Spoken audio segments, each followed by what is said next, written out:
Dios les bendiga, soy el pastor Gilberto Gutiérrez de la Iglesia Bautista Oreb de México DF. Me da mucho gusto saludarlos en este día 24 de julio 2019. Libres del temor en nuestra serie y estamos llegando al último devocional, el número 100 de esta serie. Hoy abordaremos este tema, temor versus temor, o temor contra temor.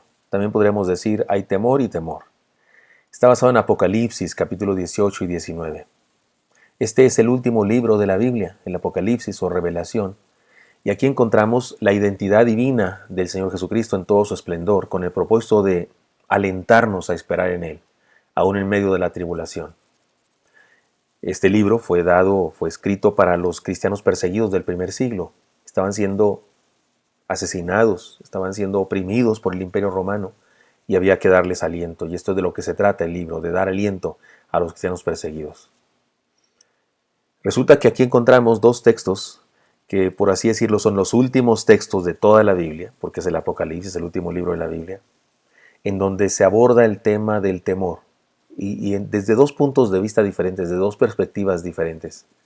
Temor, en el sentido de temor de Dios, como el reconocimiento de la grandeza de Dios, el sometimiento de nuestra voluntad a su soberanía, y temor humano, en el sentido de miedo, espanto, angustia de lo desconocido, temor a lo malo, a lo terrible.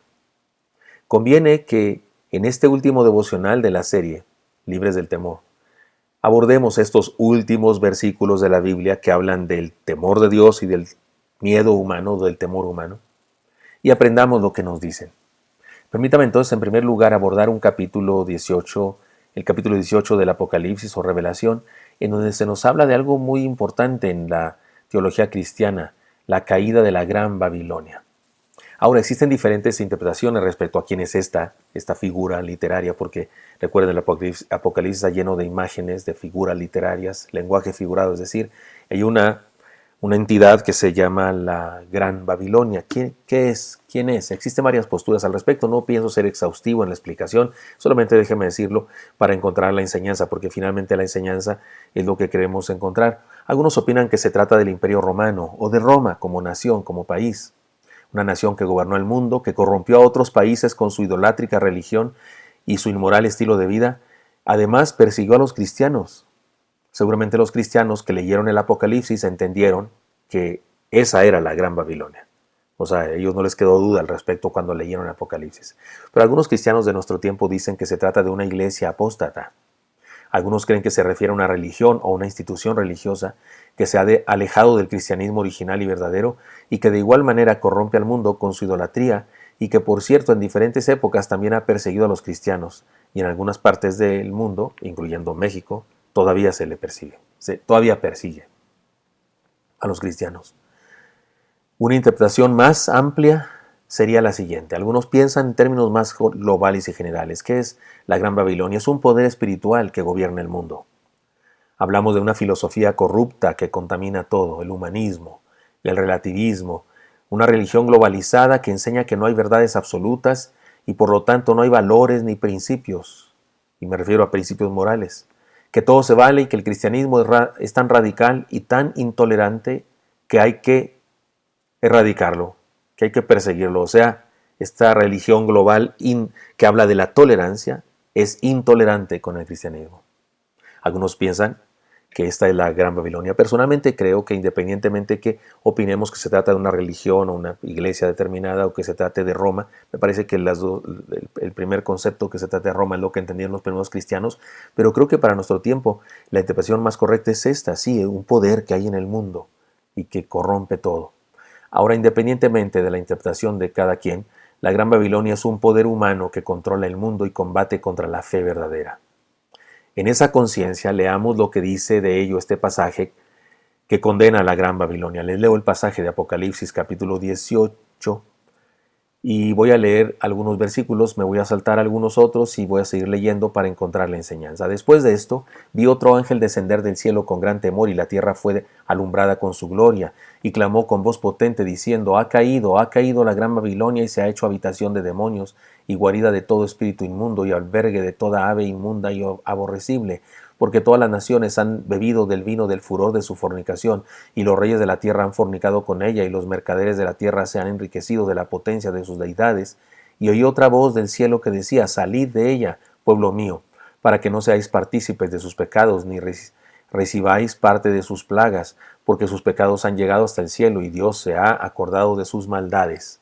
Nos saltamos algunos versículos, sigue diciendo versículo 15. Los mercaderes de estas cosas que se han enriquecido a costa de ella, se pararán lejos por el temor de su tormento. Aquí está la idea. Por el temor de su tormento, llorando y lamentando, y diciendo: ay, ay de la gran ciudad que estaba vestida de lino fino, de púrpura y de escarlata, y estaba adornada de oro, de piedras preciosas y de perlas, porque en unas horas ha sido consumidas tantas riquezas, y todo piloto y todos los que viajan en naves y marineros y todos los que trabajan en el mar se pararán lejos, y viendo el humo de su incendio, dieron voces diciendo: ¿qué ciudad era semejante a esta gran ciudad? Y echaron polvo sobre sus cabezas, y dieron voces llorando y lamentando, diciendo: ay, ay de la gran ciudad en la cual todos los que tenían naves en el mar se habían enriquecido de sus riquezas, pues en una hora ha sido desolada. La idea es muy clara y obvia. Seguir la corriente del mundo trae temor, llanto y lamento. Toda esta lectura y todo lo que llevamos hasta ahorita para decir esta verdad que es super H recontra ultra requete que mega muy importante. Seguir la corriente del mundo trae temor, llanto y lamento. Esto es lo que dice este pasaje. Independientemente de las minucias de la interpretación de la Gran Babilonia, si es la Roma del primero siglo, segundo siglo, o si es una religión el día de hoy, o si es la filosofía del mundo, igual, da lo mismo. Seguir la corriente del mundo trae temor, miedo, espanto, llanto, lamento. Reflexionemos ahora en algunos textos del capítulo 19 para encontrar ahora el otro concepto de temor. Después de esto, versículo 1, después de esto oí una gran voz de gran multitud en el cielo que decía: aleluya, salvación y honra y gloria y poder son del Señor Dios nuestro, porque sus juicios son verdaderos y justos, pues ha juzgado a la gran ramera que ha corrompido a la tierra con su fornicación, y ha vengado la sangre de sus siervos de la mano de ella. Otra vez dijeron: aleluya, y el humo de ella sube por los siglos de los siglos. Y los 24 ancianos y los 4 seres vivientes se postraron en tierra y adoraron a Dios que estaba sentado en el trono, y decían: amén, aleluya. Y salió del trono una voz que decía: alabad a nuestro Dios todos sus siervos, y los que teméis. Y aquí está el concepto del temor de Dios. Y los que teméis, así pequeños como grandes. Y oí como la voz de una gran multitud, como el estruendo de muchas aguas, y como la voz de grandes truenos que decía: aleluya, porque el Señor nuestro Dios Todopoderoso reina.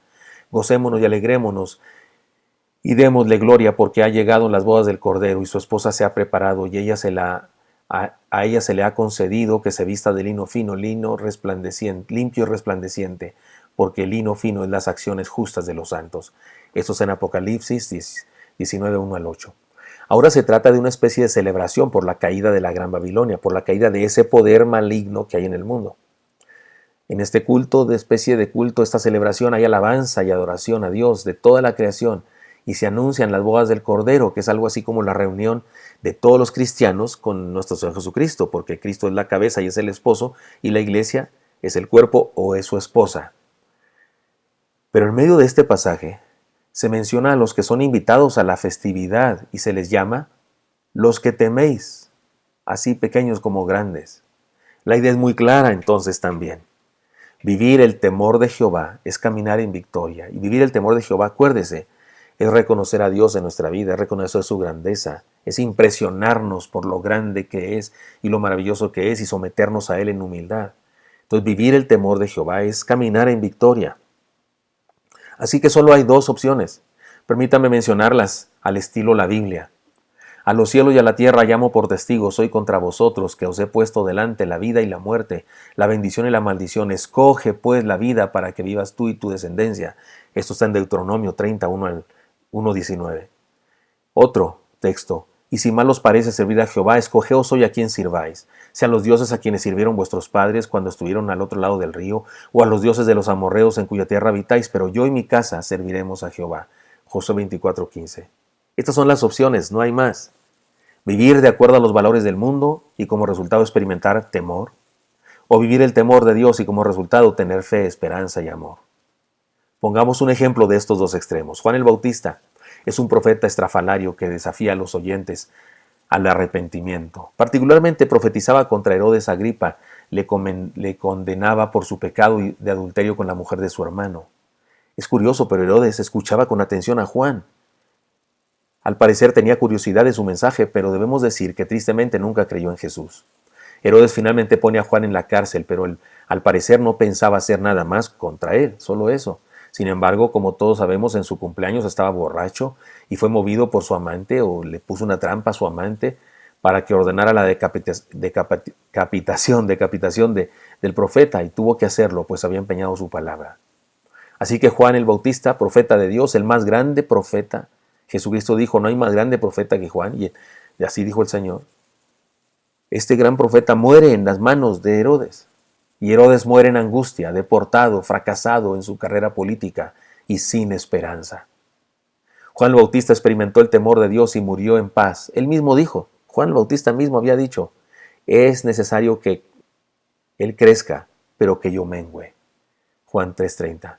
Herodes vivió los valores del mundo y murió con miedo, con terror, en desesperanza. Escojamos el temor que queremos experimentar, el temor de Dios o el temor del mundo. No podemos escoger 50 y 50, no podemos escoger 30 y 70, no podemos. Escojamos en forma radical el temor que deseamos experimentar, el temor de Dios o el temor del mundo. Por supuesto, el temor de Dios es lo correcto. Espero que esto sea útil para usted y me encantaría encontrarlo el día de mañana. Hasta pronto.